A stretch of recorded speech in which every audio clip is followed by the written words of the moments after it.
তিনি দিচ্ছে না কেন? তিনি জানছে বাংলার মুসলমানরা বিজেপির ভয় আছে, এ সালারা আমাকেই ভোট দেবে, এই মাথায় ঢুকে আছে। আমলারা ঢুকিয়ে রেখে দিয়েছে, আমলারা ঢুকিয়ে রেখে দিয়েছে। কিন্তু মমতা ব্যানার্জির জানার দরকার আছে, মুসলমান এমন একটা জাত, মুসলমান এমন একটা জাত, যখন কোনো যুদ্ধে নামে ন্যায়ের জন্য, অন্যায়ের বিরুদ্ধে, যতক্ষণ না তারা সফল হচ্ছে, যুদ্ধের মাঠ থেকে ওঠে না। কি করেছো না করেছো ভাঙড়ে, ভাঙড়টাকে ধ্বংস করে ফেলেছো। ভাঙড়ে মার পিট, লুট, দারাজ, খুনো খুনি যা কিছু কে করছে, কে করছে? সবসময় বাংলার মানুষ বলবে ওই জাহান্নামার কুত্তা করছে, জাহান্নামার কুত্তা করছে। এটা বাংলার মানুষ লিখে রেখে দেবেন। সবসময় পীর সাহেবদের লেগে যাও, পীর সাহেবদের বিরুদ্ধে বলো, তুমি এইসব পিছনে করো, এইসব কথা বলিয়ে মানুষের মুখটাকে ঘোরাতে চাইছো। এতে ঘুরবে না। কি বলেন? আব্বাসের মুখকে ঘোরানো যাবে না, নওশাদের মুখকে ঘোরা যাবে না। নওশাদ আব্বাস জানে কি করতে চাইছো। নওশাদের লক্ষ্য হচ্ছে খালি ভাঙল নিয়ে থাকবে না, বাংলার সমস্ত গলিতে গলিতে, কোনায় কোনায়, গোটা পশ্চিম বাংলায় আইএসএফের কার্যকলাপ। যদি আজকে দেখবেন আপনারা, এই আইএসএফ, এই বামপন্থী, এই কংগ্রেস, এই আইমা মেদিনীপুরের, কি বলেন, দেখবেন একত্রভাবে যেতে হয়ে আগামীতে লড়াই চালায়, ইনশাল্লাহ দেখবেন ঘুম এদের হারাম হয়ে যাবে। কোথায় চলে যাবে নাম নিশানা খুঁজে পাওয়া যাবে না। ইনশাল্লাহ বলে দিচ্ছি, তুমি যতই চেষ্টা করো, যতই কৌশল চালাও, তোমরা এই আর হবে না। বাংলার মানুষ জেনে দিয়েছে। বাকন দাস এই জাঙ্গিপাড়া, আমাদের জাঙ্গিপাড়া থানায় পাছি, চাকরির নাম করে 5 জনের থেকে। কি বলবেন? মমতা বাবু, মমতা খালা, মমতা আপা, তুমি পশ্চিম বাংলাকে গুজরাট হতে দেবে না। এটা আমাদের সৌভাগ্য, এটা আমাদের দুর্ভাগ্য না। কারণ এই গুজরাটে টাটা কোম্পানিকে তুমি তাড়িয়ে দিয়েছো, এই পশ্চিম বাংলার মাটি থেকে উৎখাত করে দিয়েছো, ডিনামাইট দিয়ে কারখানাকে গুঁড়িয়ে দিয়েছিলে। সেই টাটা কোম্পানি গুজরাটে সানন্দে গেছে। আজকে টাটা থেকে, টাটার কোম্পানি থেকে ন্যানো গাড়ি বেরোচ্ছে সেই গুজরাট থেকে। আজকে গুজরাটে বাংলার মুসলমান যুবকরা ওখানে গিয়ে সোনা পালিশের কাজ করছে। আজকে বাংলার মুসলমানরা ওখানে গিয়ে হীরের কাজ করছে। আজকে বাংলার সনাতনীরা ওখানে গিয়ে কারখানায় কাজ করছে। তাই গুজরাট যে তুমি হতে দেবে না, এই কথা বলার জন্য সেলুট জানাই। এই গুজরাট ভারতের একটা সফলতম রাজ্য, যে রাজ্যে ভিখিরি খুঁজে পাওয়া যায় না, যে রাজ্যে কোনো দান বলে নাই, খয়রাত বলে নাই। আর তুমি আমাদের বাঙ্গালকে কাঙ্গাল করে দিয়েছো। গুজরাট তো সোনার খনি করে দিয়েছে।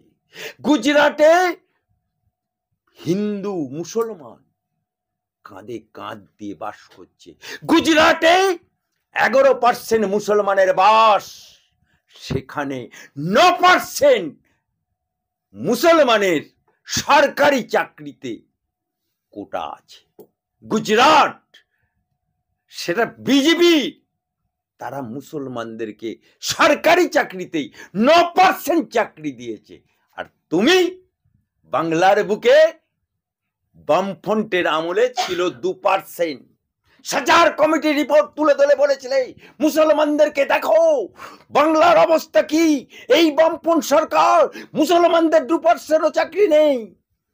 সেই মুসলমানদের এখন চাকরি, সরকারি চাকরি 1.5%। এসে দাঁড়িয়েছে।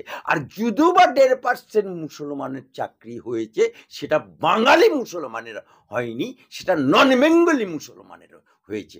বাংলার মুসলমানের কোনো চাকরি হয়নি। তোমার দলে এমপি হয়েছে নন বেঙ্গলি গুজরাটি, গুজরাটি ইউসুফ পাঠান কোথাকার, বাড়ি তো সেই গুজরাট। সেই গুজরাট থেকে নিয়ে এসে তোমাকে বহরমপুরে এমপি করতে হচ্ছে ইউসুফ পাঠান। ওরে আমার বুবু রে, ওরে আমার খালা রে, গুজরাটি ইউসুফ পাঠানকে বগলে করে তুমি দাঁড় করিয়ে বহরমপুরে এমপি করলে, আবার বলছো গুজরাট হতে দেবো না। বেহা নির্লজ্জ, বগলে ইট পুরে আল্লাহু আকবার। মুখ্যমন্ত্রী গুজরাট থেকে প্রার্থী এনে এখানে দাঁড় করাচ্ছেন লোকসভায়, আবার তিনি বলছেন যে রাজ্যটাকে গুজরাট হতে দেবো না। তিনি বলছেন আমি রয়েছি বলেই, নয়তো রাজ্যটাকে লুটে পুটে খেয়ে নিত। কিছু মানুষ আছে তারা লুটে পুটে খেয়ে নিত। এটাকে কেমন ভাবে দেখছেন আপনি? দেখুন, পশ্চিম বাংলায় 30 বছর কংগ্রেস রাজত্ব করেছে, 34 বছর বামফ্রন্ট রাজত্ব করেছে, কিন্তু বামফ্রন্ট আমলও দেখেছি, কংগ্রেসের প্রিভিয়াস 30 বছরও বাংলার মানুষ দেখেছে। কিন্তু এইরকম দিনে ডাকাতি, রাতে ডাকাতি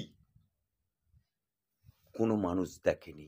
এরকম চাকরি চোর, ব্যান্ডেড চাকরি চোর বাংলার মানুষ দেখেনি।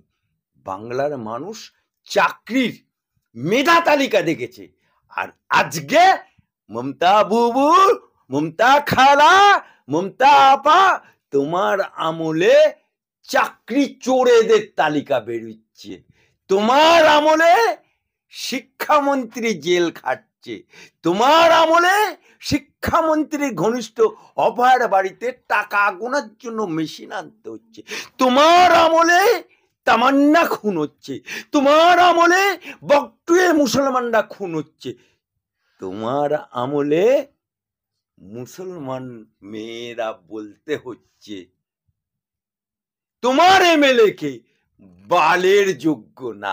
আর কত শুনবো বাবু, আর কত শুনবো খালা? তুমি এবারে বিদায় নাও, বিদায়ের ঘন্টা বেজে গেছে। তুমি আছো বলেই আজকে চাকরি চুরি হচ্ছে, তুমি আছো বলেই তামান্না খুন হয়েছে, তুমি আছো বলেই অভয়া খুন হয়েছে, তুমি আছো বলেই বাংলার বুকে বকটুয়ে খুন হয়েছে, তুমি আছো বলে খাদ্যমন্ত্রী জেল খেটেছে, তুমি আছো বলে তোমার আদরের বালু খাদ্যমন্ত্রী জেল খাটছে, তুমি আছো বলে জীবন কৃষ্ণ মেয়ে মেলে তাকে জীবন বাঁচানোর জন্য পাঁচির টপকাতে হচ্ছে, তুমি আছো বলে তোমার আদরের ববিকে আজকে জেল খাটতে হয়েছে। আর তার মেয়ে বলছে আমি রাস্তায় বেরোলে আমাকে চোরের মেয়ে, চোরের মেয়ে বলছে। ऐसा